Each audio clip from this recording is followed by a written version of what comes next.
November దాకా అంటే 18 months. So multiplied by 8 ఎంత అయింది?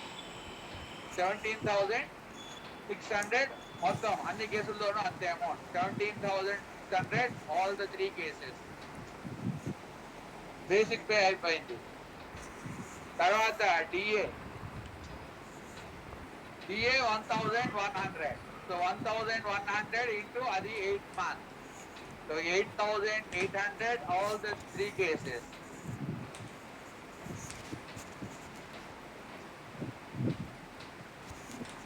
తర్వాత డిఏ తర్వాత ఇంకా ఆయన చెప్పింది ఇంకా మనకి ఏం లేవు పాయింట్స్. పెన్షన్ ఒకటిను ఇక ఒకసారి గ్రాట్యుటీ రాసుకోండి అమ్మా.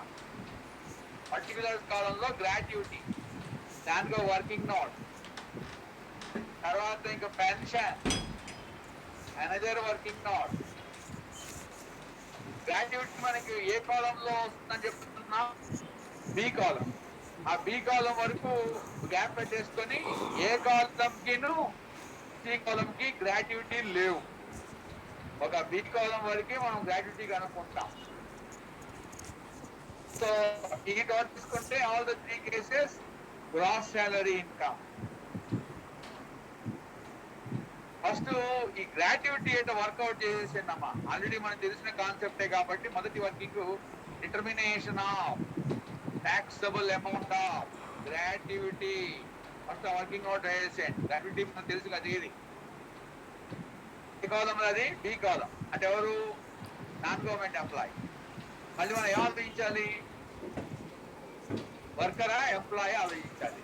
చెప్పండి, వర్కరా ఎంప్లాయీయా? ఏం చెప్పదు, ఆ ఎంప్లాయీ. మరి ఎంప్లాయీ అయితే రూల్ రాసుకోండి. taxable amount is equal to amount received minus amount of exemption. Section జ్ఞాపకం ఉంటే సెక్షన్ రాయండి. 1010. సెక్షన్ జ్ఞాపకం లేకపోతే సెక్షన్ జోలికి వెళ్ళమాకండి. రాంగ్ సెక్షన్ మాత్రం రాయమాకండి అమ్మా. So gratuity 1010. ఇక మనం ఒక లైన్ వదిలేసేయండి. ఒక లైన్ వదిలేసి అమౌంట్ రిసీవ్డ్ ఆ బి పాయింట్ నుంచి చెప్పాడమ్మా. అమౌంట్ రిసీవ్డ్ ఎంత అన్నాడు? 42,000 చెప్పాడు అమౌంట్ రిసీవ్డ్ అని. మనం కనుక్కోవాల్సింది అమౌంట్ ఆఫ్ ఎగ్జామ్షన్. అక్కడ మళ్ళీ రూల్స్ రాసుకోండి. అమౌంట్ రిసీవ్డ్ జ్ఞాపకం ఉన్నాయిగా. Amount received 42,000. రెండో రూల్ ఏంటమ్మా? Half into average salary into length of service. Immediate గా రాయేసుకోవచ్చు. ఒకసారి హాఫ్. ఇప్పుడు యావరేజ్ శాలరీ అంటే మన గ్రాట్యుటీ మనం దాదాపు 2-3 లెక్కలు వేసాం. ఏం కనుక్కోవాలి? శాలరీ కనుక్కోవాలి. ఫస్ట్ శాలరీలో ఏమేమి వస్తాయి? బేసిక్ పే వస్తుంది, డిఏ కానీ జీపీ కానీ ఫార్మింగ్ పార్ట్ ఆఫ్ శాలరీ వస్తుంది, కమిషన్ ఉంటే on turn over.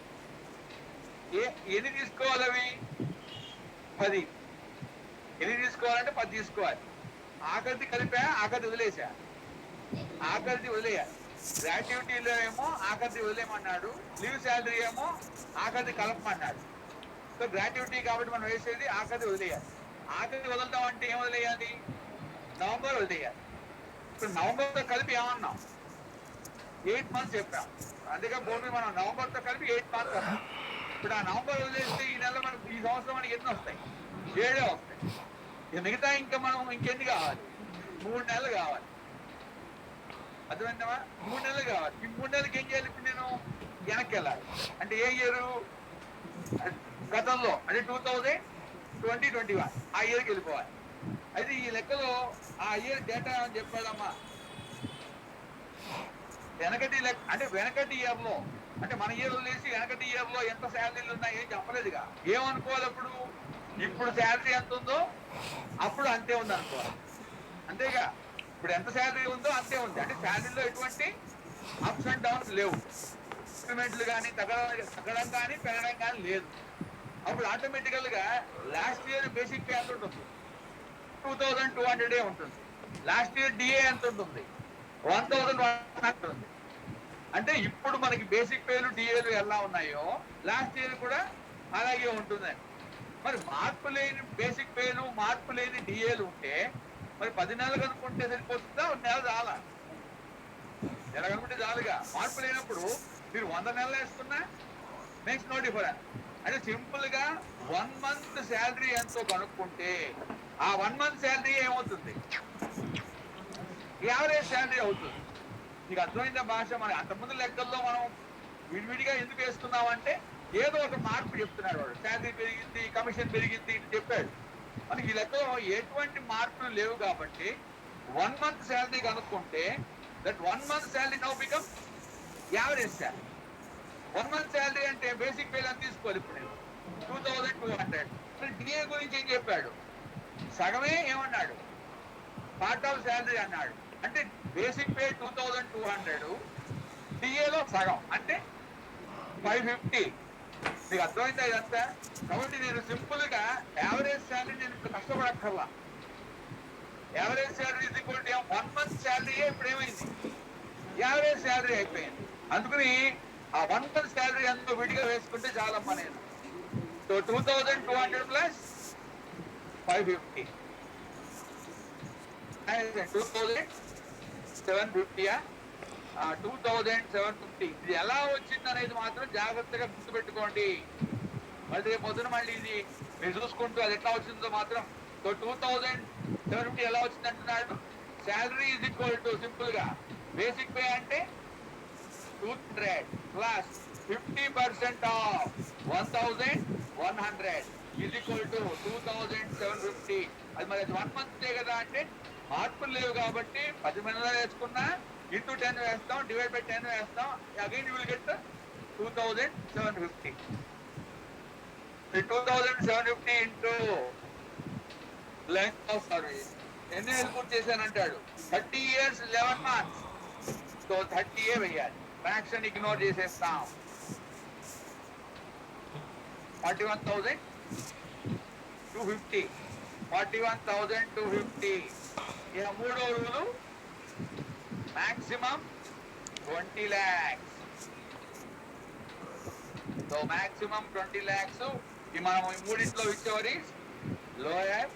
41,250 being lower, amount exempt చేస్తాం. ఇక మళ్ళీ ఫైన్ రాసేసుకోండి. 42,000 ఏమో అమౌంట్ రిసీవ్డ్ మైనస్ 41,250 ఏమో ఎగ్జామ్టెడ్. ట్యాక్సిబుల్ అమౌంట్ వచ్చేసరికి 750. ఆ 750 సబ్మిట్ చేసుకోండమ్మా. ఒక వర్కింగ్ నోట్ అయిపోయింది. నా పెన్షన్ కి సంబంధించి వేద్దాం.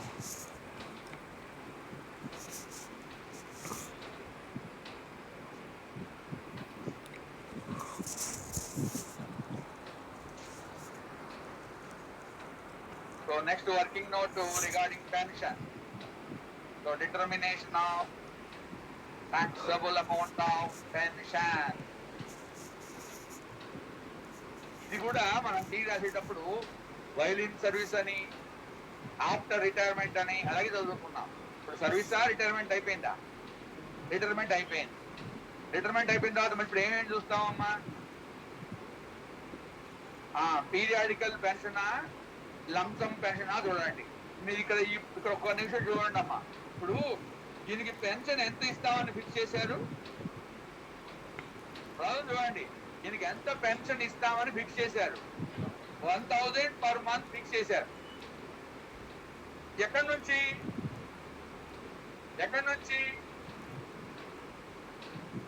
డిసెంబర్ నుంచి. అంతేగా ఈయన నవంబర్ దాకా సర్వీస్ లో ఉన్నాడుగా. అంటే నవంబర్ దాకా ఏమొస్తుంది? పెన్షన్ వస్తుంది, శాలరీ వస్తుంది. నవంబర్ తర్వాత నుంచి ఏమొస్తుంది? పెన్షన్. అంటే ఈయనకి ఇప్పుడు డిసెంబర్ నుంచి ఏం రావాలి? పెన్షన్ రావాలి. ఎంత ఫిక్స్ చేశారు? 1000 ఫిక్స్ చేశారమ్మా. 1000 per month. ఈ ఒక నిమిషం చూడండి మాట. డిసెంబరు తర్వాత జనవరి 1,000 రావాలి, మళ్ళీ ఫిబ్రవరి ఇంకో 1,000 రావాలి, తర్వాత చివరికి మార్చు another 1,000 రావాలి. ఇట్లా వాడికి 4 నెలల పాటు, ఎందుకంటే 8 months శాలరీ వచ్చింది కాబట్టి రిమైనింగ్ 4 months వాడికి పెన్షన్ వస్తుంది. అయితే ఈ లెక్కలో మీరు గమనిస్తే 1st February నాడు he got 3/4 of the pension commuted. అంటే అర్థము డిసెంబర్ లో కమ్యూటేషన్ జరిగి, కమ్యూటేషన్ అర్థం ఏంటమ్మా? లంసం తీసేసుకోవడం అంతేగా. కమ్యూటేషన్ అంటే టెక్నికల్ గా నేను వర్డ్ చెప్తాను. లంసం అని బ్రాకెట్ లైన్ రాశాను. కమ్యూటేషన్ పీరియాడికల్ అని బ్రాకెట్ లైన్ రాసుకున్నాం. అన్కమ్యూటెడ్. అంటే ఇప్పుడు ఈయన ఫిబ్రవరి నుంచి ఏం చేశాడు, లంసం తీసేసుకున్నాడు. అంటే మీకు ఇప్పుడు డిసెంబర్ మీకు పీరియాడికల్ గా వస్తుందా, లంసమ్గా వస్తుందా? డిసెంబర్ మీకు పీరియాడికల్ గా వస్తుందా, లంసమ్గా వస్తుందా? మీకు పీరియాడికల్ గా వస్తుంది. అంటే 1000 రిమైన్స్ 1000. తర్వాత జనవరిలో మీకు పీరియాడికల్ గా వస్తుందా, లంసం వస్తుందా? అది కూడా మీకు పీరియాడికల్ గా వస్తుంది. వాడు కమ్యూట్ చేసుకుంది ఎప్పుడు అంటాడు, ఫిబ్రవరి నుంచి.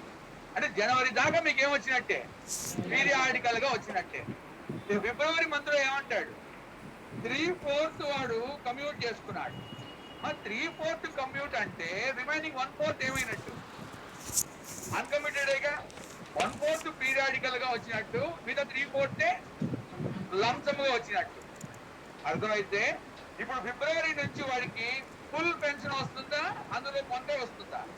అందులో కొంతే వస్తుంది. ఎంత వస్తుంది, 1/4 వస్తుంది. అర్థమైందా? 3/4 ఏం చేశాడు, లంసం తీసేసుకున్నాడు. మనం ఇప్పుడు ఈ 1000 ఏంటమ్మా, పీరియాడికల్. 1000 పర్ మంత్ అన్నాడు కాదు, పీరియాడికల్. సో డిసెంబర్ లో 1000 వచ్చేస్తుంది, జనవరిలో 1000 వచ్చేస్తుంది. కానీ ఫిబ్రవరిలో మాత్రం 3/4 వాడు కమ్యూట్ చేసుకున్నాడు కాబట్టి 1/4 వాడికి పీరియాడికల్.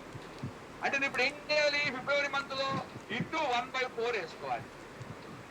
అలాగే మార్చి కూడా అదే పరిస్థితిగా ఇంటూ 1/4 వేసుకోవాలి. మీకు అర్థమైతే ఈ 4 కలిపిన అమౌంట్ ఏమవుతుంది, అన్కమ్యూటెడ్ పెన్షన్. సో డిసెంబర్ 1000 ఏంటి, అన్కమ్యూటెడ్.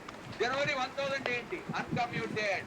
ఫిబ్రవరిలో 1000 లో 1/4 అన్కమ్యూటెడ్. అలాగే మార్చిలో 1000 లో 1/4 అన్కమ్యూటెడ్. ఇప్పుడు నేను వేసిన ఈ మీకు అర్థమైతే మ్యాథమెటికల్ గా ఈ 4టి కాంబినేషన్ ఏమైంది, అన్కమ్యూటెడ్ పెన్షన్ ఫుల్లీ ట్యాక్సబుల్. పీరియాడికల్ అన్నా అన్కమ్యూటెడ్ అన్నా రెండు ఒకటి. ట్రీట్మెంట్ ఏంటి, ఫుల్లీ ట్యాక్సబుల్. ఎంతైంది ఇప్పుడు 2000. సో 2500 ఫుల్లీ ట్యాక్సబుల్ అమ్మా. అర్థమైందా ఇది? సరే, దాని తర్వాత ఇప్పుడు ఎలా ఉంచండి, మీకు ఇది అర్థమైతే 2500 ఏమో ఫుల్లీ ట్యాక్సబుల్ అన్నాం. ఎవరిని ట్యాక్స్ చేయాలి, గవర్నమెంట్ ఎంప్లాయీనా, నాన్ గవర్నమెంట్ ఎంప్లాయీనా, ఎవరినైనా ట్యాక్స్ చేయాల్సిందే. అప్పుడు మీరు ఏం చేస్తారంటే పెన్షన్ కాలంలోకి వెళ్ళిపోయి ఒక 2 లైన్లు కావాలి అక్కడ మనకి. మా పెన్షన్ రో ఈ రో ఉంటే ఈ రో మనకి 2 లైన్లు కావాలి. అంటే ఒక 2500 వేద్దాం. ఏ కేసులో, all the 3 cases. So 2500, 2500 all the 3 cases. ఒక లైన్ ఇక్కడ గ్యాప్ ఉండాలమ్మా. అంటే ఇంకో పెన్షన్ రాయాలి.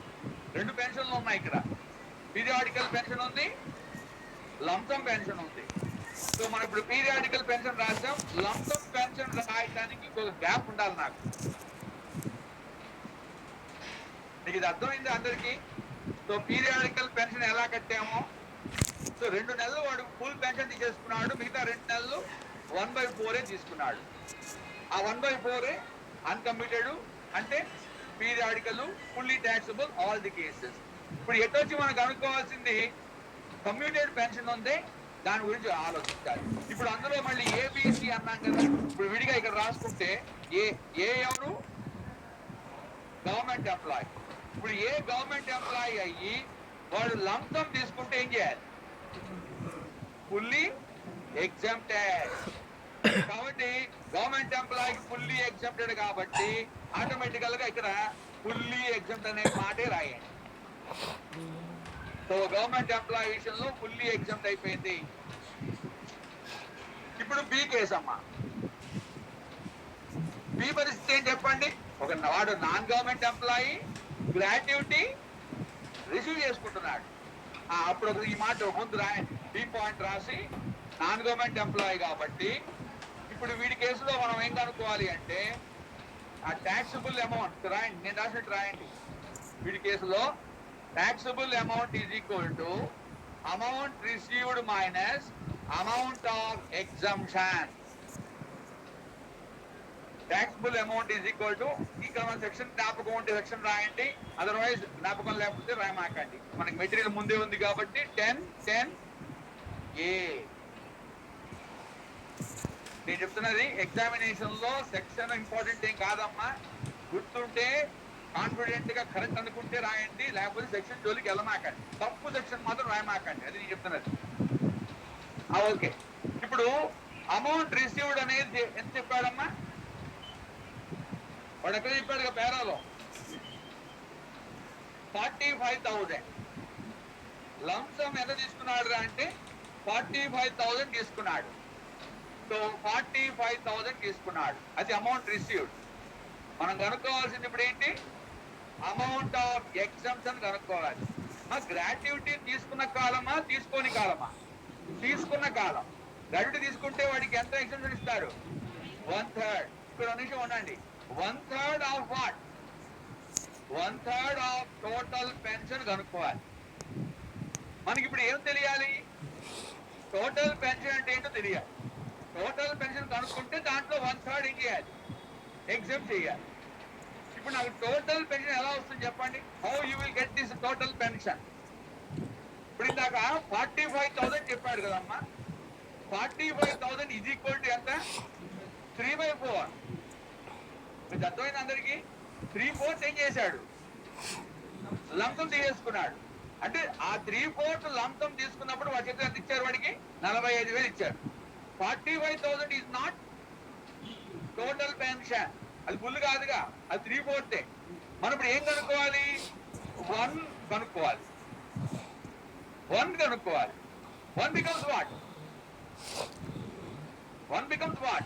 Total pension. అమౌంట్ కాదు, మీకు వర్డ్ చెప్పండి. 1 becomes టోటల్ పెన్షన్. మరి ఇప్పుడు నేను నెక్స్ట్ పాయింట్ రాసుకోండి, మీకు ఆ భాష అర్థం అయితే. So 1/3 into 45,000 into 4/3. అంతేగా? మీకు అర్థమైంది భాష మీకు అది?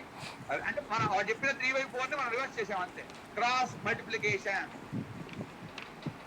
సో 3/4 45,000 అయితే 1 ఎంత కనుక్కోవడమే. అలా కనుక్కోలేదు. 75% అయితే 100 ఎంత? 3/4 అంటే ఎంత? 70%గా. 75% ఈజ్ ఈక్వల్ టు 45,000 అయితే 100 ఎంత కనుక్కోవడమే. నా ప్రకారం ఇప్పుడు నేను వేసింది మీకు అర్థమైతే 1/3 into 45,000 into 4/3 is equal to 20,000. So 20,000 ఏమైంది? ఎగ్జామ్ట్ అయింది. మరి 20,000 ఎగ్జామ్ట్ అయితే మీరు ఇప్పుడు ఈ అమౌంట్ రిసిప్ట్ లో నుంచి ఈ అమౌంట్ ఆఫ్ ఎగ్జామ్షన్ 20,000 తీసేస్తే ట్యాక్సిబుల్ అమౌంట్ ఎంత అయింది? 25,000 అయింది. So amount received is 45,000, amount of exemption is 20,000, remaining amount is 25. ఆ బి కాలం లో మీకు ఇక్కడ 25,000 అమౌంట్ రాసేస్తే 25,000. మీకు ఇప్పుడు బి అర్థమైతే సి అర్థమైపోవాలి. సికి తేడా ఎక్కడ వస్తుంది? 1/3 బదులు 1/2 వేస్తాం అంతే. కాబట్టి ఇక్కడ మనకి మారుతుంది అంతేనమ్మా. మీకు అర్థమైతే ఇప్పుడు మీరు సి అని స్టార్ట్ చేసి ఈ 1/3 బదులు 1/2 వేసి లెక్క చెప్పండి అంతే. 30,000. అప్పుడు 45,000 నుంచి 30,000 తీసేయాలి, అప్పుడు 15,000. సో మరి ఇది అర్థమైందమ్మా? ఇది ఈజీగా అర్థమవుతుంది మీకు. ఇంకా బి అర్థమైతే సి అర్థం అయిపోయినట్టే. సో 1/3 బదులు 1/2 వేస్తే అప్పుడు 20,000 బదులు ఏమొస్తుంది అంటున్నారు?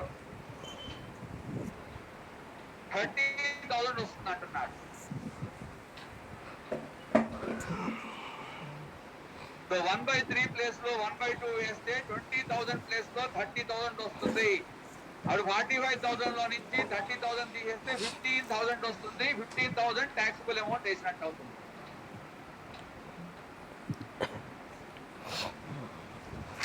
ఇలా 3 కాలంలో టోటల్ వేసేయండి, నాకు చెప్పమాకండి, మీరు వేసేసుకోండి.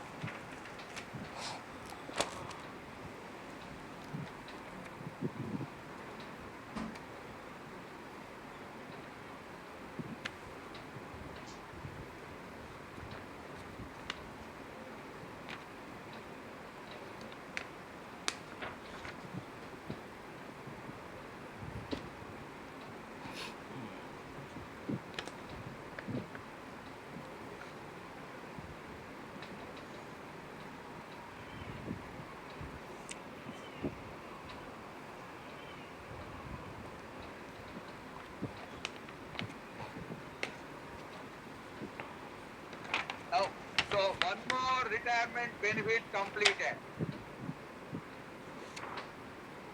So next list lo meeku retrenchment compensation రాసాం. సో ఆ రీట్రెంచ్మెంట్ కాంపెన్సేషన్ థియరీ వినండి, దాని తాలూకు లెక్క చూద్దాం. ప్రాబ్లం వేసేసినట్టేనా అందరూ? ఆన్లైన్ లో ఉన్న వాళ్ళు, ఫిజికల్ గా ఉన్న వాళ్ళు అందరూ.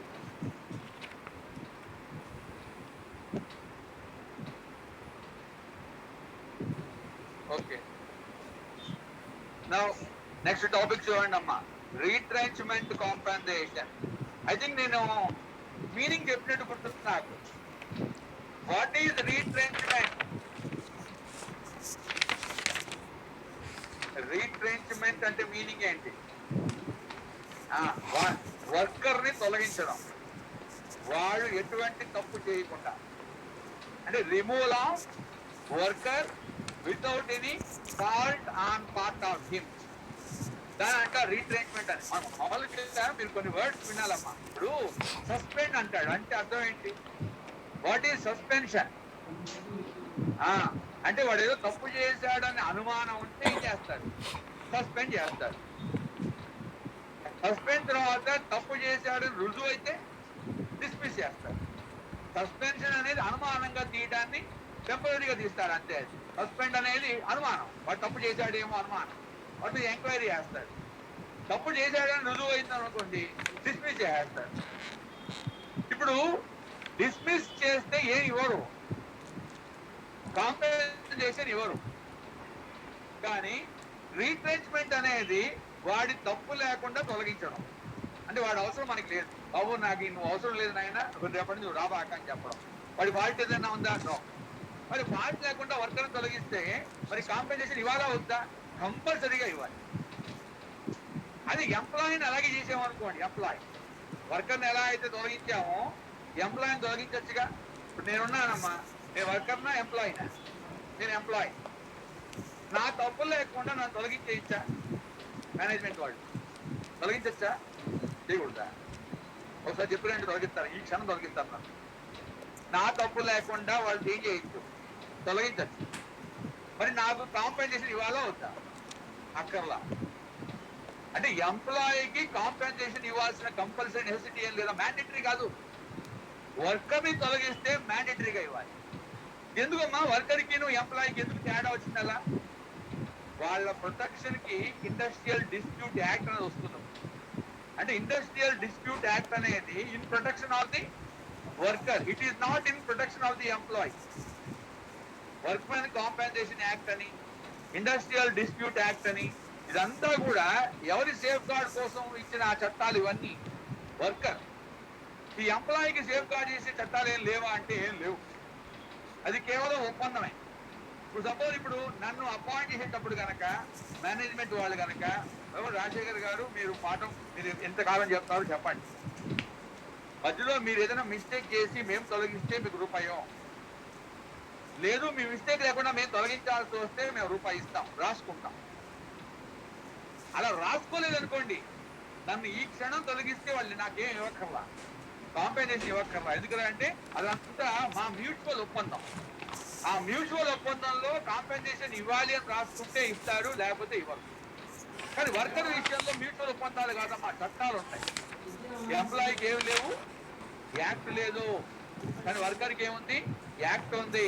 బట్ అకారణంగా ఎటువంటి వర్కర్ ని తొలగించడానికి వీలు లేదు. Industrial dispute act, workmen compensation act, ఇవన్నీ కూడా వర్కర్ యొక్క ప్రొటెక్షన్ కోసం ఏర్పాటు చేసిన చట్టాలు అన్నమాట. ఇప్పుడు మీకు రీట్రెంచ్మెంట్ అనే పదం ఎవరికి అప్లై చేయాలా? వర్కర్. ఈ వర్కర్ ని తొలగించినప్పుడు ఖచ్చితంగా ఏమి ఇవ్వాలి? కాంపెన్సేషన్ ఇవ్వాలి. ఎందుకంటే because we are removing without any fault, వాడి ఫాల్ట్ లేకుండా తొలగిస్తున్నాం కాబట్టి వాడికి మనం కాంపెన్సేషన్ ఇవ్వాలి.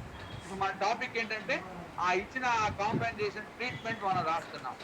Next retrenchment compensation. దీన్ని జస్ట్ చిన్నదిగా 2 పార్ట్గా డివైడ్ చేసుకొని వర్కర్ ని తొలగించమని ఎవరు చెప్తారమ్మా? మేనేజ్మెంటా? లేదు గవర్నమెంట్ ఇంట్రూడ్ అయ్యి గవర్నమెంట్ తొలగించమని చెప్పచ్చా? ఇప్పుడు ఈ రోజున మనకి విశాఖపట్నం స్టీల్ ప్లాంట్ ఉంది, ఆ విశాఖపట్నం స్టీల్ ప్లాంట్ ని ప్రైవేటైజ్ చేస్తున్నారండి. అదే కదా మనం అంటున్నది. ఇప్పుడంతా ఆ ఉక్కు మన హక్కు అంటున్నారుగా, గొడవ చేస్తున్నారుగా. ఇప్పుడు ఆ గొడవలో బాగా అంటే ఇప్పుడు ఈ విశాఖపట్నం స్టీల్ ప్లాంట్ ని ప్రైవేటైజ్ చేసేది ఎవరు? గవర్నమెంటేగా. అంటే అర్థం ఏంటి? రేపు ఒకవేళ ప్రైవేటైజ్ చేస్తే అందులో వర్కర్ని కొందరు తొలగించే అవకాశం ఉందా? తొలగించే అవకాశం ఉంది. అలా తొలగించమని ఇప్పుడు ఎవరు చెప్తున్నట్టు? గవర్నమెంటే. మన టాపిక్ ఏంటంటే గవర్నమెంట్ తొలగించమని చెప్తుంటే ఒక మాట, మేనేజ్మెంట్ తొలగిస్తూ ఉంటే ఇంకొక మాట. అంటే రెండు భాగాలు డివైడ్ చేసుకుంటాం. Retrenchment compensation on approval of the government, retrenchment compensation on approval of the management. Government వాళ్ళు గనక రీట్రెంచ్మెంట్ చేయమని చెప్పినట్టయితే మొత్తం ఎగ్జామ్ చేసేయాలమ్మా, ఫుల్లీ ఎగ్జామ్టెడ్. మేనేజ్మెంట్ తొలగిస్తుంటే మాత్రం పార్ట్లీ ఎగ్జామ్టెడ్. ఇక మనకి పార్ట్లీ ఎగ్జామ్ కేసులో ఇక మనం రెగ్యులర్ గా రాసుకునే వర్డ్స్ రాసుకోవడమే. ఏమిటి? Taxable amount is equal to amount received minus amount of exemption. మనం ఇప్పుడు అమౌంట్ ఆఫ్ ఎగ్జామ్షన్ కనుక్కుంటున్నాం. So now next, what is amount of exemption? Amount of exemption under section 10(10)(b). దాంట్లో మళ్ళీ rule number 1, no doubt, starting with again amount received. రెండో point అమ్మా, 15 into average salary into length of service. రెండో రూల్, 15 into average salary into length of service. మీకు మీకు confusion లేకుండానమ్మా, అంతకు ముందు 15 బదులుగా 7 అని చెప్పాను ఎక్కడో, సీజనల్ అన్సీజనల్ గురించి. ఇక్కడ మాత్రం వాళ్ళు అన్సీజనల్ ఫ్యాక్టరీలో పనిచేసిన, సీజనల్ ఫ్యాక్టరీలో పనిచేసిన 15 ఉంచాలి, 7 మార్చకూడదు. గ్రాట్యుటీతో చెప్పానమ్మా మాట. ఈ గ్రాట్యుటీలో సీజనల్ అయితే 7 అన్నాను, అన్సీజనల్ అయితే 15 అన్నాను. కానీ రీట్రెంచ్మెంట్ కాంపెన్సేషన్ లో వాడు సీజనల్ వర్కర్ అయినా అన్సీజనల్ వర్కర్ అయినా మనం ఎన్ని రోజులు వేయాలి? 15 వేయాల్సిందే. జాగ్రత్త, ఒక రూల్ అప్లై చేయమాకండి. Don't get confuse. So 15 into average salary into length of service అంతే. ది మాక్సిమం ₹5 lakhs, 5 లక్షల వరకు తీసుకోవచ్చు ఎగ్జామ్షన్ వాడు. ఇప్పుడు మనకి ఈ కాన్సిక్వెన్స్ లో మనకి మళ్ళీ తెలియాల్సింది ఏంటి? యావరేజ్ శాలరీ అంటే తెలుసుకోవాలి. యావరేజ్ శాలరీ తెలుసుకోవాలంటే మళ్ళీ ఇప్పుడు ముందు చూడండి, యావరేజ్ శాలరీ అనేది ఇక్కడ మళ్ళీ చూడండి అమ్మా, 3 రకాలుగా డివైడ్ చేశాడు యావరేజ్ శాలరీ సంబంధించి. జనరల్ గా వర్కర్ కి శాలరీ ఎలా ఇస్తారమ్మా? డైలీ బేస్డా, మంత్లీ ఇస్తారా, వారం ఇస్తారా, ఎలా ఇస్తారు? జనరల్ గా డైలీ అంటాం. కానీ కొంతమంది వర్కర్స్ ఎంప్లాయీ లాగా మంత్లీ తీసుకుంటారు. ఇప్పుడు మనం ఏం చూడాలంటే వీడు మంత్లీ బేస్డ్ వర్కరా, లేదు వీక్లీ బేస్డా, లేదు మీరు అన్నట్టుగా ఇందాక డైలీ బేస్డా. మంత్లీ బేస్డ్ అయితే 3 నెలల శాలరీ తీసుకొని యావరేజ్ కట్టాలి. వీక్లీ బేస్డ్ అయితే 4 వారాల శాలరీ తీసుకొని యావరేజ్ కట్టాలి. డైలీ బేస్డ్ అయితే 12 రోజుల శాలరీ తీసుకొని యావరేజ్ కట్టాలి. అంటే ముందు మనం లెక్క ఏం చూడాలి? వాడు మంత్లీ తీసుకుంటే శాలరీ అంటే శాలరీ వాడికి మంత్లీ వస్తుందా, వీక్లీ వస్తుందా, డైలీ వస్తుందా, దాన్ని బట్టి ఎన్ని నెలలు తీసుకోవాలి, ఎన్ని వారాలు తీసుకోవాలి, ఎన్ని రోజులు తీసుకోవాలి. సో నెలలు అయితే 3 months, వారాలు అయితే 4 weeks, రోజులైతే 12 days. సరే, ఇప్పుడు ఇక్కడ వచ్చిన డౌట్ అమ్మా, 3 నెలల యావరేజ్ కదా వాడు చెప్పింది. ముందు నెల శాలరీ చూసి అలాంటి నెలలు ఎన్ని కావాలి? 3 నెలలు కావాలి. అంటే ఫర్ ఎగ్జాంపుల్ వాడు ఇప్పుడు అక్టోబర్ లో రిటైర్ అవుతున్నాడు అనుకుందాం. అక్టోబర్ లో రిటైర్ అయితే మనం ఏ నెల తీసుకోవాలి? ఇప్పుడు నేను అక్టోబర్ నెలలో రిటైర్ అయితే ఎన్ని నెలలు తీసుకోవాలి? 3 నెలలు అంటున్నాగా. అంటే ఏ నెల తీసుకోవాలి? అక్టోబరు, దాని వెనక సెప్టెంబరు, దాని వెనక ఆగస్టు. ఈ 3 నెలల శాలరీ కలిపి ఏం చేయాలమ్మా? Divided by 3. సో ఈ 3 కలిపి ఎంతైతే వచ్చిందో that divided by 3. Divide by 3 వేస్తే వచ్చింది మంత్లీ యావరేజ్ వచ్చింది. కానీ మనకి మంత్లీ యావరేజ్ కాదు కావాల్సింది, డైలీ యావరేజ్ కావాలి. ఎందుకని మనకి రూల్లో 15 ఇంటూ అన్నాం. What is 15 days? 15 అనేది రోజుల్లో ఉంది కాబట్టి ఈ శాలరీ కూడా మనం ఏం చేయాలి, రోజువారీ శాలరీ ఎంతో కనుక్కోవాలి. డివైడ్ బై 3 వేస్తే వచ్చింది ఏమంటున్నారు మీరు, మంత్లీ యావరేజ్ వచ్చింది. కానీ మనకి మంత్లీ యావరేజ్ కాదు కావాల్సింది, మనకి డైలీ యావరేజ్ కావాలి. మరి డైలీ యావరేజ్ కావాలంటే ఈ కనుక్కున్న అమౌంట్ ని మళ్ళీ డివైడెడ్ బై 26 వర్కర్ కదా. కాబట్టి నేను ఎంప్లాయీ అయితే ఎంత ఏమన్నాను, 30 వేయమన్నాను. వర్కర్ విషయంలో ఎంత వేయాలి, వర్కర్ కదా అమ్మా వీడు. రీట్రెంచ్మెంట్ అనే పదం వర్కర్ కి అప్లై చేస్తాం. అంటే ఇది కనుక్కొని డివైడ్ బై 26 వేస్తే మనకి ఏమవుతుంది, డైలీ యావరేజ్ వస్తుంది. ఆ డైలీ యావరేజ్ తీసుకుపోవాలి మనం ఇక్కడ యావరేజ్ శాలరీ అన్న చోట. అది అర్థమైందా? సరే, ఇప్పుడు వాడి వీక్లీ బేస్డ్ వర్కర్ అనుకోండి, మనకి ఏం కావాలి ఇప్పుడు, వాడు రిటైర్ అయిపోయిన వారం కావాలి. అంటే రిటైర్ అయిన వారం ఏమవుతుంది, 4వ వీక్ అవుతుంది అనుకుంటే దాని వెనక 3వ వీక్, దాని వెనక 2వ వీక్, దాని వెనక 1st వీక్. అంటే రిటైర్ అయిపోయిన వారం 4వ వారం అంటాం. రిటైర్ అయిపోయిన వారం 4వ వారం అయితే ఆ వారానికి ముందున్న వారం 3వ వారం, తర్వాత వెనకున్న వారం 2, ఆ వెనకున్న వారం 1. ఇప్పుడు నేను ఈ 4 వారాల వేజెస్ ఏం చేయాలి, అగ్రిగేట్ చేసి డివైడెడ్ బై 4 ఏమొచ్చింది మీకు, వీక్లీ యావరేజ్ వచ్చింది. మళ్ళీ వీక్లీ యావరేజ్ ని వీక్లీ యావరేజ్ గా ఉండకూడదు, మనకి మళ్ళీ ఏం కావాలి, డైలీ కావాల్సిందే. బికాజ్ అగైన్ ఆ 15 అనేది డేస్ కాబట్టి. అంటే దీన్ని మళ్ళీ నేను ఏం చేయాలి, డివైడెడ్ బై 6. వారం 2 రోజులు, 7 రోజులు. 7 రోజుల్లో సెలవు తీసేయమన్నాక నెలలో ఎలాగైతే 4 రోజులు సెలవులు పోతాయో వారంలో సెలవు ఉంటుంది. మరి మామూలుగా వారం అంటే 7 రోజులు. కానీ ఎంప్లాయీకి 7 రోజులు తీసుకోవాలి, కానీ వర్కర్కి ఎన్ని రోజులు తీసుకోవాలి, ఒక సెలవు గ్యారంటీగా ఇవ్వాలట. ఆ ఒక సెలవు తీసేసామనుకోండి, వారంలో కంటే 6 days, డివైడ్ బై 6 వేయాలి. ఆ డివైడ్ బై 6 వేస్తే వచ్చేదే ఏమవుతుంది, ఇప్పుడు యావరేజ్ శాలరీ పర్ డే అవుతుంది. దాన్ని తీసుకెళ్ళాలి లెక్కలో. ఇది అర్థమైందమ్మా? మరి 3వది ఏమన్నారు, డైలీ వేసుడు. అయితే డైలీ వేసుడు లెక్క ఎలా వేయాలి, ఎక్కడి నుంచి మొదలెట్టాలి, నేను 12th డే. అంటే ఆ డే ఏమైంది వాళ్ళది, లాస్ట్ డే. అంటే వాడిని ఆ రోజు తొలగించాం, 12th డే లాస్ట్ డే. అక్కడి నుంచి మనం ఇప్పుడు ఎట్టి పోవాలి, ఇప్పుడు నేను 11th డే 10th డే అలా వరుసగా వెళ్ళిపోవాలి పైకి. ఇప్పుడు ఈ 12 days యావరేజ్ మొత్తం కలుపుతాం. మొత్తం కలిపి ఆ వచ్చిన అమౌంట్ ని డివైడ్ బై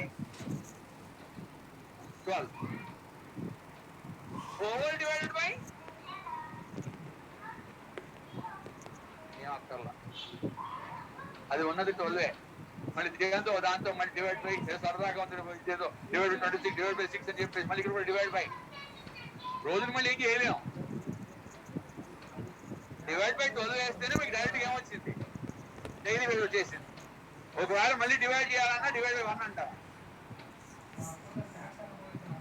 అర్థమైందా? Then you will get daily wages. Daily average తీసుకెళ్ళి లెక్కలో మనం మల్టిప్లై చేసుకోవడం. అర్థమైందమ్మా? సో మంత్స్ అంటే ఈ 26 గుర్తుపెట్టుకోండి, వీక్ అంటే 6 గుర్తుపెట్టుకోండి, డైలీ అన్నప్పుడు ఇక 1 గుర్తుపెట్టుకోండి అంతే. దాన్ని బట్టి మనం ఈ యావరేజ్ వేజెస్ కనుక్కున్నాం. యావరేజ్ వేజెస్ కావాలంటే ఈ థియరీ కాకుండా ఇంపార్టెంట్ థియరీ ఇంకోటి ఏంటి, శాలరీ అంటే తెలుసుకోవాలిగా. ప్రతిసారి మన శాలరీ ఈజ్ ఈక్వల్ టు అని చెప్పుకుంటూ వస్తున్నాం, మనం శాలరీ తెలియాలి. అంటే మన శాలరీ తెలుసుకోకుండా ఏం కనుక్కోలేము, యావరేజ్ శాలరీ కనుక్కోనే. సో నెక్స్ట్ స్టెప్ లో అసలు శాలరీ అంటే ఏంటి,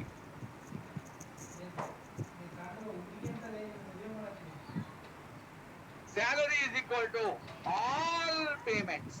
మొత్తం తీసుకోవాలంటమ్మా. అంటే ఏమేం తీసుకోవాలి, మొత్తం అంటే ఏంటి, శాలరీ ఎన్ని భాగాలు, 3 భాగాలు. ఏంటవి, బేసిక్ పే కాదు, శాలరీ 3 భాగాలు అంటే ఏమని చెప్పాలి, శాలరీ ఎన్ని భాగాలు 3 అన్నారు కదమ్మా. ఏంటి ఆ 3, శాలరీ, అలవెన్సెస్, పర్క్విజిట్స్.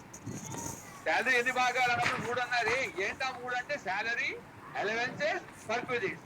అంటే ఇప్పుడు ఆల్ పేమెంట్స్ అంటే శాలరీ కలపాలి, దానికి అలవెన్సెస్ కలపాలి, దానికి పర్క్విజిట్స్ కలపాలి. ఓల్డ్ అంత అమౌంట్ వస్తుంది.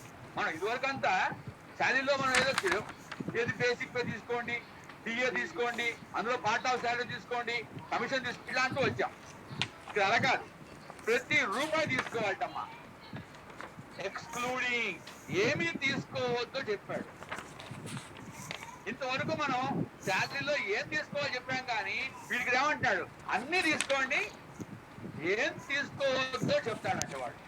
ఎక్స్క్లూడింగ్ ఏంట్రా అంటే బోనస్, గ్రాట్యుటీ, పిఎఫ్, ఈ 3 తప్ప. బోనస్ తీసుకోకూడదంటమ్మా, గ్రాట్యుటీ తీసుకోకూడదంటమ్మా, ప్రావిడెంట్ ఫండ్ తీసుకోకూడదంటమ్మా. ఈ 3 తప్ప వాడికి వచ్చే ప్రతి రూపాయి లెక్కలో తీసుకోవాల్సిందే. అప్పుడు salary is equal to all types of payment. అది క్యాష్ రూపంలో ఉన్నా సరే, కైండ్ రూపంలో ఉన్నా సరే. మా క్యాష్ రూపంలో అది క్యాష్ రూపంలో కావచ్చు. ఇప్పుడు పర్క్విజిట్ అంటున్నాం కదా. ఒక ఎగ్జాంపుల్ చెప్పాలంటే, ఇప్పుడు ఆ వర్కర్ కి కార్ ఇచ్చారు అంటే రెగ్యులర్ గా వాడు ఏం చేయొచ్చు, ఆ కార్ లో తిరగచ్చు. అంటే ఫ్యాక్టరీకి కార్ లో రావచ్చు, వాడి ఇంటికి కార్ లో పోవచ్చు. అంటే వాడికి మొత్తానికి ఒక కార్ ప్రొవైడ్ చేశారు. అప్పుడు కార్ అనేది క్యాషా, కైండా? కైండ్. ఆ కైండ్ కూడా ఏం చేయాలి మనం ఇప్పుడు? ఆ కైండ్ కూడా ఏం చేయాలి? ట్యాక్స్ కాదు, శాలరీలో మనం కలుపుకోవాలి, అంటే కన్సిడర్ చేయాలి. కార్ ని కూడా consider. What is car? Perquisite. ఆ పర్క్విజిట్ కూడా మనం కన్సిడర్ చేయాలి. అంటే క్యాష్ రూపంలో ఇచ్చినా, కైండ్ రూపంలో ఇచ్చినా కన్సిడర్ చేయాలి. కన్సిడర్ చేయకూడదు 3. Bonus should not be taken in to consideration, gratuity, provident fund. ఈ 3 తప్ప ఆల్ అదర్ పేమెంట్స్ ఏం చేయాలి? కన్సిడరేషన్ లో తీసుకోవాలి. అది శాలరీ అర్థమైంది. మనకి శాలరీ అర్థం అవ్వాలి, యావరేజ్ శాలరీ ఎలా కట్టాలో అర్థం అవ్వాలి, దాన్ని బట్టి మనం లెక్క. నెక్స్ట్ ఇంకో చిన్న మాట, లెంగ్త్ ఆఫ్ సర్వీస్ లో నేను కొత్తగా ఏం చెప్పను, మీకు ఏం తెలిస్తే అదే. లెంగ్త్ ఆఫ్ సర్వీస్ విషయంలో కొత్తగా ఏం చెప్పను, మీకు ఏం తెలిస్తే అదే అన్న. మీకు ఏం తెలుసు? 6 నెలలు దాటితే దాన్ని 1 year గా తీసుకోండి. ఇగ్నోర్ అని ఇక్కడ చెప్పాను. ఎంప్లాయీ అయితే, ఇప్పుడు ఇది ఎంప్లాయీయా వర్కరా? వర్కర్. వర్కర్ కాబట్టి ఇగ్నోర్ అని అనకూడదు.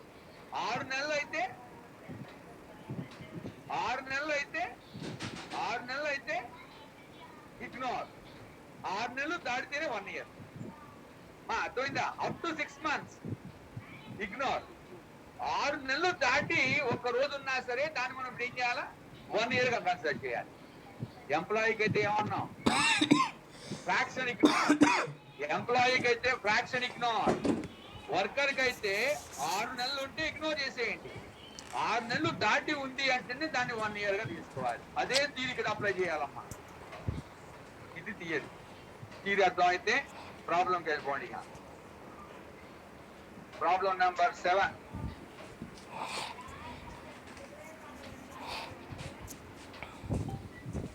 థియరీ ఫాలో అయినట్టే అందరూ. నేను లెక్క వేద్దాం.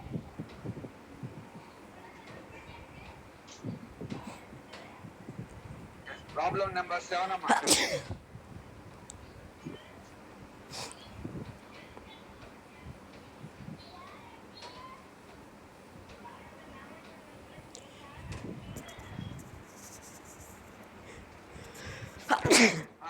Same heading. salary income of in a W, Mr. W. Gross salary income of Mr. W. ఏ లెక్కైనా మనం మొదలు పెట్టేది బేసిక్ పేతోనే. ఇప్పుడు ఈయన పరిస్థితి ఏంటమ్మా? పాయింట్ నెంబర్ 1 నుంచి చూడండి. లెక్క ఏం చెప్తున్నాడు? ఈ డబ్ల్యూ అనే వాడిని మనం ఏం చేసాం? రీట్రెంచ్ చేసాం. చేసి వాడికి కాంపెన్సేషన్ పే చేసాం. 4,50,000. He's weekly wage based worker అంట. వీక్లీ వేజ్డ్ కాబట్టి ఇక మన ముందు బేసిక్ పే కనుక్కోండి. బేసిక్ పే ఇప్పుడు ఆయన రిటైర్ అవుతుంది. ఇప్పుడు చూడండి, లాస్ట్ లైన్ చెప్పాడు లెక్క చివరిలో. Retrenched on the last day of the previous year. అంటే ఎగ్జాక్ట్లీ వాడిని ఎప్పుడు తొలగించాం? 31st March తొలగించాం. అంటే సంవత్సరం అంతా ఉన్నాడు, ఆఖరి రోజు వాళ్ళు తొలగించాం. 31st March తొలగించాం. ఇప్పుడు చెప్పండి, మనం అప్పుడు ముందు వాడి వేజెస్ ఎన్ని నెలల వేజెస్ కనుక్కోవాలి? 12 months కనుక్కోవాల్సిందే. సంవత్సరం అంతా ఉన్నాడుగా, మనం 12 months వేజెస్ కనుక్కోవాలి. మరి 12 months వేజెస్ కనుక్కోవడం అంటే ఇక్కడ వాడు ఈ మొదటి పాయింట్ లోనమ్మా వాడు ఏమన్నాడు? Is wages immediately before retrenchment starting from the last week. అంటే మార్చ్ లో చివరి వారంలో వాడికి శాలరీ ఎంత అంటమ్మా? ఇప్పుడు చెప్పండి, మార్చి చివరి వారంలో 4,800 క్లాస్, దాని ముందు వారంలో 4,600 క్లాస్, దాని ముందు వారం 4,400 అగైన్ క్లాస్, దాని ముందు వారం 4,200, దాని ముందు వారం 4,000. అలా ఎన్ని వారాలు పూర్తయినాయి? ఇప్పుడు 5 వారాలు పూర్తయినాయి. మనం సంవత్సరం లెక్కేస్తున్నాం, అంటే 12 months లెక్కేస్తున్నాం. మరి 12 months లెక్కలతో 5 వారాలు చెప్పేశాడు. మరి మిగతా వారాలు ఎన్ని ఉంటాయి? సంవత్సరానికి ఎన్ని వారాలు? 52 వారాలు. 52 వారాలు అంటే మొత్తం 12 months is equal to 52 months అమ్మా. 52 months గాను already 5 weeks, sorry 52 weeks, 52 weeks గాను 5 weeks చెప్పేశాడు. కాబట్టి ఇంకా మనకి 47 weeks కావాలి.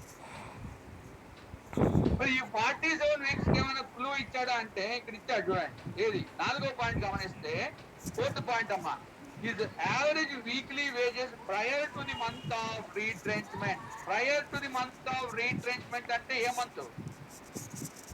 ఫిబ్రవరి మంత్. అంటే ఏంటి? రీట్రెంచ్మెంట్ అయిన మంత్ ఏది? March. Prior to the month of retrenchment అంటే ఫిబ్రవరి అన్నమాట. అంటే ఫిబ్రవరి దాకా వాడి యావరేజ్ వీక్లీ వేజెస్ ఎంత ఉన్నాయా అంటే అది చెప్పాడు. 4వ పాయింట్ ఎంత అన్నాడు? 3,800.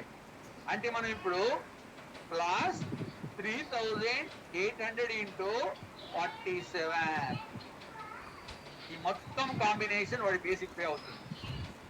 ఇది అర్థమైందా అందరికీ? మార్చి నెలకు మాత్రం వారం వారం ఎంతో చెప్పాడమ్మా. దాని ముందు వరకు వాడు యావరేజ్ చెప్పేశాడు. మనకు ముందు అర్థం అవ్వాల్సింది, సంవత్సరం అంటే ఎన్ని వారాలు? 52 వారాలు. 52 వారాలకు గాను మార్చిలో 5 వారాలు చెప్పేశాడు కాబట్టి రిమైనింగ్ 47 వారాలు.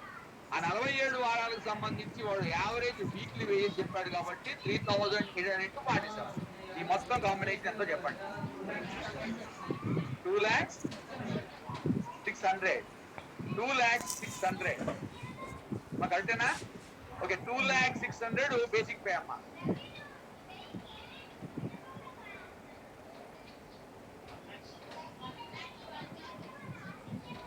మళ్ళీ చూడండి ఒకసారి.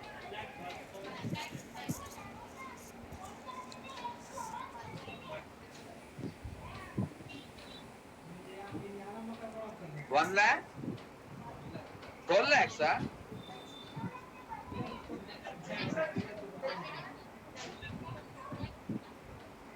మీ ఓటర్ పని చేయండి అమ్మా, ఎవరు యాంత్ర వాళ్ళు రాసుకోండి. ఎదుగు తరకనే మార్కులు అడుగుతాడు. 2 lakhs సరేనా? మరి ఏంటి మరి మధ్యలో ఇట్లా కన్ఫ్యూజ్ చేస్తే అసలే నేను ఒక అభిమయ్యాను.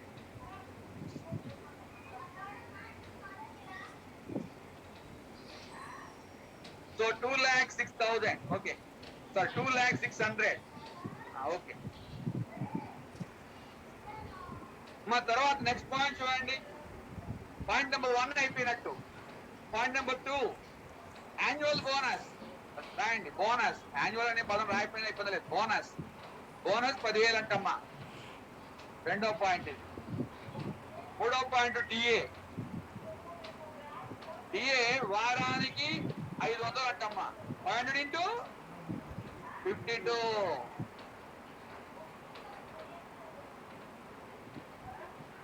26,000.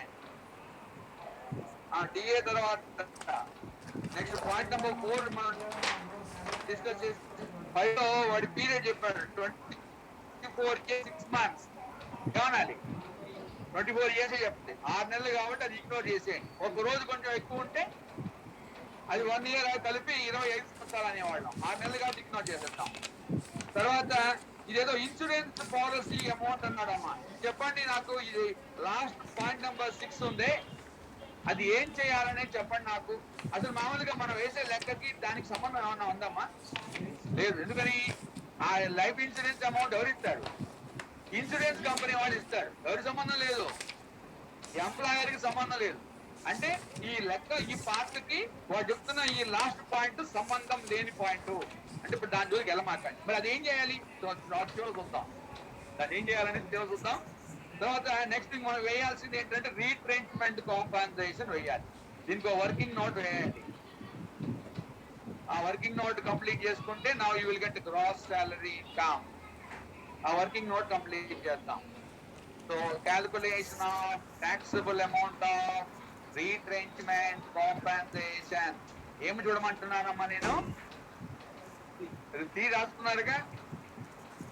గవర్నమెంట్ తొలగిస్తోందా, మేనేజ్మెంట్ తొలగిస్తున్నాడా? లెక్కలు ఎక్కడన్నా గవర్నమెంట్ తొలగించినట్టు చెప్తున్నారమ్మా. అంటే ఎవరు తొలగించినట్టు? మేనేజ్మెంట్ తొలగిస్తున్నారు. మరి మేనేజ్మెంట్ తొలగిస్తే ట్యాక్సబుల్ అమౌంట్ ఎంత? Amount received minus amount of exemption. మరి ఒక లైన్ వదిలేసి అమౌంట్ రిసీవ్డ్ వాడు చెప్పాడుగా ఫస్ట్ లైన్ లోనే ఎంత అన్నాడు? 4,50,000. అమౌంట్ ఆఫ్ ఎగ్జామ్షన్ కనుక్కోవాలి. దాంట్లో again first rule amount received again 4,50,000. So second rule 15 into average salary into length of service. ఒక లైన్ వదిలేసేయండి. మూడో పాయింట్ మాక్సిమం రూపీస్ 5 lakhs. ఎటొచ్చి మనం ఇప్పుడు ఏం కనుక్కోవాలమ్మా? యావరేజ్ శాలరీ కనుక్కోవాలి. దానికి ముందు శాలరీ ఎంతో కనుక్కోవాలి. ఇప్పుడు మనం శాలరీ కనుక్కునే ముందు ఇప్పుడు ఏం చూడమన్నాను? వాడు వీక్లీయా, మంత్లీయా, డైలీయా చూడమన్నా. ఇప్పుడు ఏంటి వీడు వీక్లీ. వీడు వీక్లీ కాబట్టి ఎన్ని వారాల యావరేజ్ తీసుకోమంటాడు? సో బ్రాకెట్ లో 4 వారాలను మెన్షన్ చేయండి. 4 వారాలు కావాలి. 4 వారాలు ఎలా కావాలి? ఆఖరి వారంతో కలిపి. ఇప్పుడు మనం ఏమేమి తీసుకోవాలన్నాను? అన్ని తీసుకోవాల్సిందే. ఏమి వద్దన్నాను? బోనస్, పిఎఫ్, గ్రాట్యుటీ మూడే వద్దన్నా. ఈ మూడింటిలో ఇప్పుడు ఏముంది లెక్కలో? బోనస్ ఉంది. అంటే ఈ బోనస్ మాత్రం కన్సిడరేషన్ లో తీసుకోవడానికి వీలు లేదమ్మా. ఇది మాత్రం తీసుకోకూడదు. ఇంకా గ్రాట్యుటీ ఉంటే అది తీసుకునే వాళ్ళం కాదు. ప్రావిడెంట్ ఫండ్ ఉంటే అది కూడా తీసుకునే వాళ్ళం కాదు. అయితే బోనస్ ఒకటే ఉంది ఈ లెక్కలో. మిగతావన్నీ కన్సిడర్ చేయాలి. మిగతావన్నీ ఏమున్నాయి అక్కడ? ఆ బేసిక్ పే ఉంది, డిఏ ఉంది, అంతేగా. ఆ ముందు బేసిక్ పే కనుక్కోండి ఫస్ట్. బేసిక్ పే అంటే మనం ఆఖరి వారంతో మొదలెట్టాలి. ఆఖరి వారం అంటే ఎంతమ్మా? 4,800 ప్లస్ 4,600 ప్లస్ 4,400 ప్లస్ 4,200. ఈ 4టి కాంబినేషన్ బేసిక్ పే అవుతుంది. 18,000 18,000 బేసిక్ పే. తర్వాత డిఏ వారం వారం వాడే చెప్పేశాడు. ఏమని? 500 into 4, so 2,000.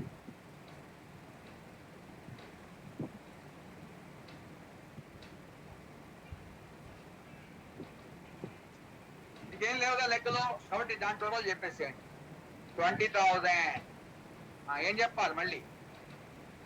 యావరేజ్ శాలరీ కనుక్కునే విధానం చెప్పండి. 20,000 డివైడెడ్ బై ఏమన్నా? 4. దాన్ని మళ్ళీ ఏం చేయాలి? 5,6.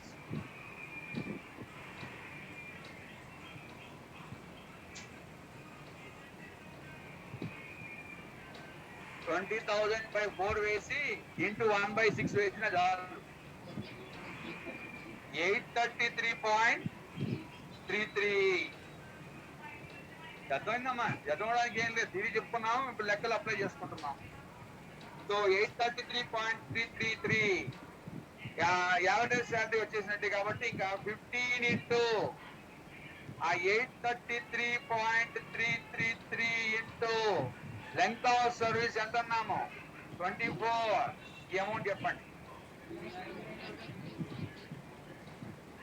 డౌన్లోడ్ చేసేయండి. అంత ఓపీ నాకు లేదు, 3 లక్షలు వేస్తున్నా. 2,99,999 చెప్పారా? అసలు 9 వచ్చిందా?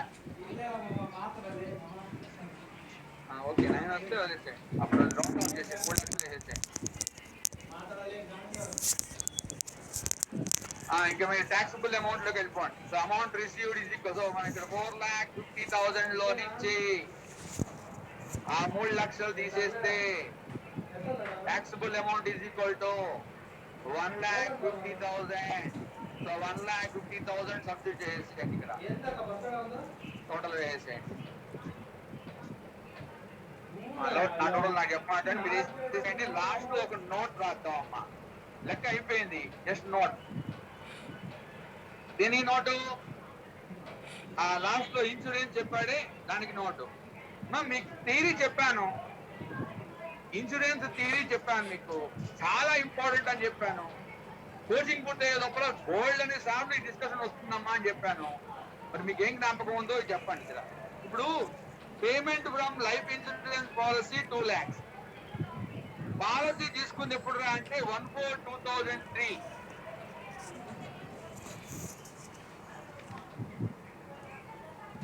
ఏమర్థమైంది చెప్పండి? అంతవరకు ఇన్ఫర్మేషన్ సరిపోతుందా మనకి? 1/4/2003 మీకేం చెప్పానంటేనమ్మా, 31st March 2003 వరకు పాలసీ తీసుకున్నట్టయితే ఫుల్లీ ఎగ్జామ్టెడ్. ఆ 31st March 2004 కాకుండా దాటితే మీరు 20% మించకుండా ప్రీమియం కట్టి ఉంటేనే ఫుల్లీ ఎగ్జామ్ట్ అవుతుంది. కానీ మనకి ఈ లెక్కలో ఏం చెప్పలేదు, ఎంత ప్రీమియం కట్టాడనేది చెప్పలా. మనకి ఏం చెప్పాడు ఇక్కడ? Payment from life insurance policy payment చెప్పాడు, కానీ మనకేం చెప్పలా, అమౌంట్ ఆఫ్ ప్రీమియం ఎంత కట్టాడో చెప్పలా. చెప్పనప్పుడు ఒక అజంప్షన్ తీసుకొని మనం ఆ నోట్ పాయింట్ రాయాలి. అంటే జనరల్ గా అజంప్షన్ ఏం తీసుకుంటాం? 20% మించి కట్టాడు అనుకుందామా, కట్టలేదు అనుకుందామా? కట్టలేదు అనుకుంటేనే ఏమవుతుంది, అది ఎగ్జామ్ట్ అవుతుంది. ఇన్కమ్ ట్యాక్స్ లో ఎప్పుడు కూడా సాధ్యమైనంత వరకు ఎగ్జామ్షన్ అవకాశం ఉంటే ఎగ్జామ్షన్ యొక్క అజంప్షనే తీసుకోవాలి. రాయండి, నోట్ రాయండి. లాస్ట్ లో లైఫ్ ఇన్సూరెన్స్ రాయండి, నేను చెప్పిన పాయింట్స్ రాసేసేయండి. Payment from life insurance policy, payment from life insurance policy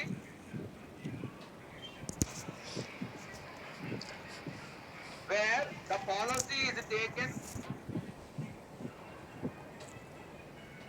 అన్నాడుగా, ఇబ్బంది లేదు. అప్పుడు బిఫోర్ అన్నాడు కదమ్మా, అంటే 31st March కే రావాలి. అప్పుడు అంటే 31st March వరకు అంటే మనం ఇంకేం ఆలోచించక్కర్లా, ప్రీమియం గురించి ఆలోచించక్కర్లా. Right, where the policy is taken, where the policy is taken before, అదే రాసేసి చెప్పింది 1/4/2003 is fully exempted, is fully exempted irrespective of చెప్పండి, amount of premium, irrespective of amount of premium paid by the assessee, irrespective of amount of premium paid by the assessee. Policy తీసుకుంది 1/4/2003 ముందు, అంటే first point లోకి వెళ్ళిపోవాలి. First పాయింట్కి వెళ్ళిపోవడం అంటే అర్థం ఏంటి? ప్రీమియం ఎంత కట్టినా మనకి ఇబ్బంది లేదు, ఫుల్లీ ఎగ్జామ్టెడ్. సెక్షన్ రాసినా రాయండి బెటర్ గా. ఏ సెక్షన్ అమ్మా? Section 10(10)(d), fully exempted under section 10(10)(D).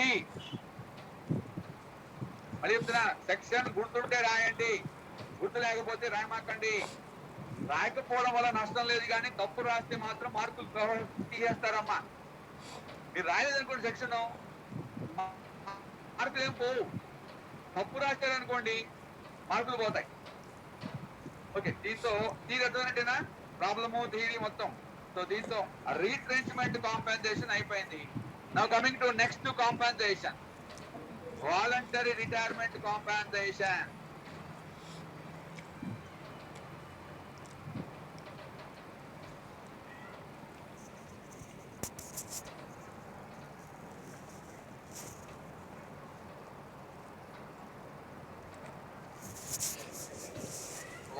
Voluntary retirement compensation ఇది ఎవరికి ఇస్తారమ్మా? ఇందాక రీట్రెంచ్మెంట్ ఎవరికి ఇచ్చాం? వర్కర్. ఇప్పుడు ఇది ఎవరికి ఇస్తారంటే ఎంప్లాయీ. ఇది కూడా థియరీ ఒకటే. ఏంటి థియరీ అంటే వాలంటరీ రిటైర్మెంట్ కాంపెన్సేషన్ అంటే వాడు ఏం చేశాం? వర్క్ లో నుంచి తీసేసాం.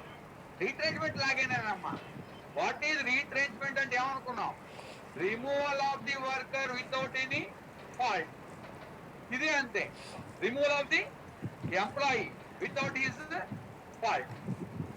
వాలంటరీ రిటైర్మెంట్ అన్నప్పుడు వాడు వాలంటరీగా వెళ్ళిపోతున్నాడా, వీళ్ళు తీసేస్తున్నారా? వీడు తీసేస్తున్నాడు. అది సరదాగా పెట్టేది పేరు అంతే. వాలంటరీలో ఏం లేదు. వాలంటరీ లేదు.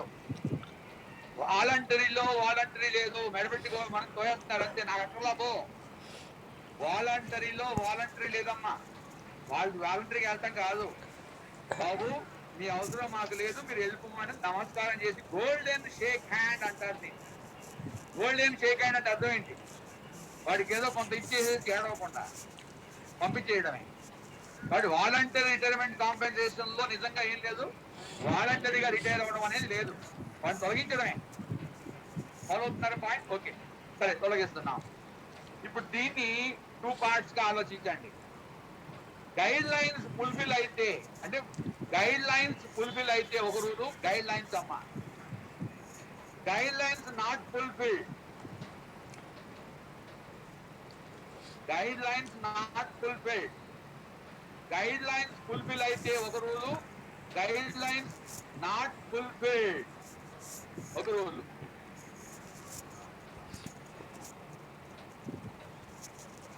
గైడ్ లైన్స్ ఫుల్ఫిల్ అయితే పార్షియల్ గా ఎగ్జామ్ చేయాలంటమ్మా. గైడ్ లైన్స్ ఫుల్ఫిల్ అయితే పార్షియల్ గా ఎగ్జామ్ చేయాలి. మనం ఇప్పుడు పార్షియల్ గా ఎగ్జామ్ చేయాలంటే మనకి ఏం తెలియాలి? taxable amount is equal to exemption of section 10(10)(c). ఇక్కడ గైడ్ లైన్ ఫుల్ఫిల్ అయ్యి పార్షియల్ గా ఎగ్జామ్ చేస్తున్నామే ఆ కేసులో. Guide lines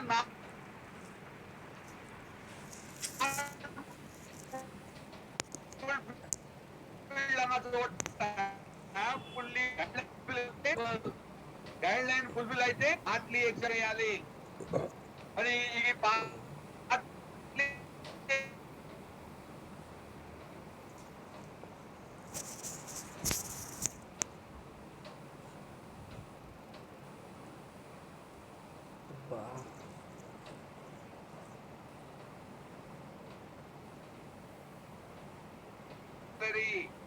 multiplied by 3 multiplied by length of service or last drawn salary multiplied by number of months left in his service, whichever is lower. And రెండో రూలే పెద్ద rule ఉందమ్మా. రెండో రూల్లోనే పెద్ద rule చెప్తున్నాడు. ఫస్ట్ రూల్ ఏంటి? Amount received. రెండో rule ఏమంటాడు? Last drawn salary multiplied by 3 again multiplied by length of service. ఆ ఒక అమౌంట్ ని మళ్ళీ దేంతో కంపేర్ చేయమంటాడు? Last drawn salary again multiplied by number of months left in his service. ఈ రెండేమో 6 అన్నాక 2 3 కంపేర్ చేసి విచ్ ఈస్ లోయర్. ఆ which is lower become second limit అమ్మా. సెకండ్ రూల్ అది మనం రాసిందంత సెకండ్ రూల్. ఫస్ట్ రూల్ ఏమో అమౌంట్ రిసీవ్డ్. రెండో రూల్ ఏంట్రా అంటే 2 అమౌంట్లు కనుక్కోవాలట. 2 అమౌంట్లు కనుక్కొని విచ్ ఈస్ లోయర్ వేయాలి. ఆ విచ్ ఈస్ లోయర్ అనేది రెండవ అమౌంట్ అవుతుంది. తర్వాత మూడోది మాక్సిమం రూపీస్ 5 lakhs. మూడోది మాక్సిమం రూపీస్ 5 lakhs. ఇప్పుడు ఈ 3 కంపేర్ చేసి మళ్ళీ విచ్ ఈస్ లోయర్. ఆ విచ్ ఈస్ లోయరే మీకు వచ్చే అమౌంట్ ఆఫ్ ఎగ్జామ్షన్.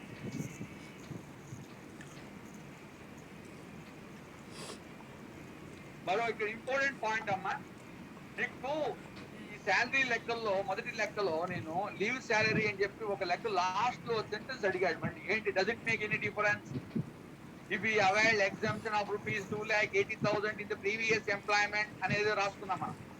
అంటే ఆ లెక్క తెలిసి చివరిలో నోట్ చెప్పాను ఏమని, గతంలో ఒక 2,80,000 పొందితే రెండోసారి మళ్ళీ ఎంత రాదు, 3 లక్షలు రాదు. అప్పుడు 3 లక్షల్లో నుంచి ఆల్రెడీ గతంలో పొందిన ఎగ్జామ్షన్ తీసేసి ఆ లెక్కలో మనం 20,000 మాక్సిమం వస్తుంది అనుకున్నాం. మీకు ఆ లెక్క జ్ఞాపకం అంటే ఇప్పుడు అదే పాయింట్ ఇక్కడ ఆలోచించండి ఒకసారి. ఫర్ ఎగ్జాంపుల్ ఇది రెండో ఎంప్లాయ్మెంట్, అంటే అంతకుముందు ఆల్రెడీ ఒకడు పని చేసి అక్కడి నుంచి వాడిని సర్వేశారు, ఇక్కడికి వచ్చాడు, ఇక్కడ కూడా వాడిని సర్వేశారు. గతంలో ఒకవేళ వాడు కనుక ఒక 2 లెక్క లాగానే 2,80,000 ఎగ్జామ్షన్ పొంది ఉంటే, అంటే ఇది ఏంటిది, ఫస్ట్ ఎంప్లాయ్మెంట్. ఇప్పుడు మనం వేసిన లెక్క ఎన్నో ఎంప్లాయ్మెంట్, సెకండ్ ఎంప్లాయ్మెంట్. గతంలో 2,50,000 పొందినట్టయితే ఈ ఇయర్ లో, అంటే ఈ రెండో ఎంప్లాయ్మెంట్ లో amount of exemption is equal to nil. అంటే ఏమర్థమైంది, ఇది జీవితానికి ఒక్కసారి ఇస్తారన్నమాట, రెండోసారి ఇవ్వరు. లీవ్ శాలరీలో ఏమన్నా 3 లక్షలు పూర్తయ్యేంత వరకు ఇస్తారు నీకు. ఫస్ట్ ఎంప్లాయ్మెంట్ లో 20,000 వచ్చింది అనుకోండి, లీవ్ శాలరీ అమ్మా. ఫస్ట్ ఎంప్లాయ్మెంట్ లో 20,000 వచ్చింది అనుకోండి, సెకండ్ ఎంప్లాయ్మెంట్ ఎంత వస్తుంది, 2,80,000. సెకండ్ ఎంప్లాయ్మెంట్ లో ఒక 80,000 వచ్చింది అనుకోండి, థర్డ్ ఎంప్లాయ్మెంట్ 2 lakhs. అంటే గతంలో పొందిని తీసేస్తూ మనం బేరం చెప్పుకుంటూ పోవాలి.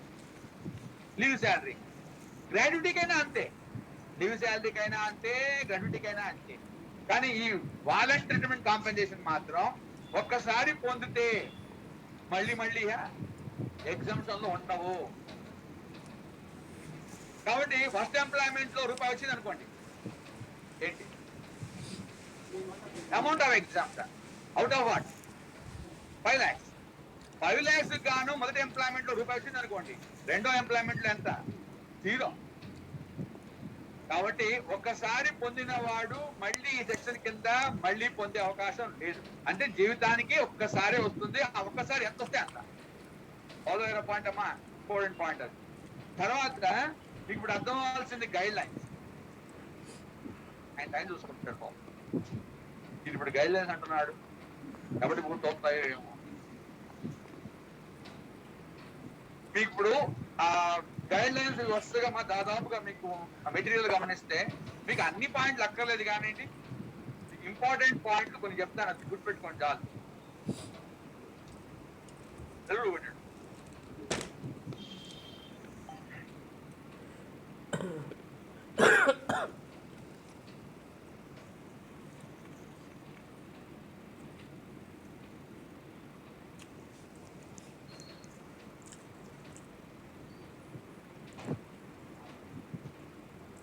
మొత్తం చెప్తాను, ఇంపార్టెంట్ పాయింట్స్ కాదు, మొత్తం చెప్తా, రేపు చెప్తాను.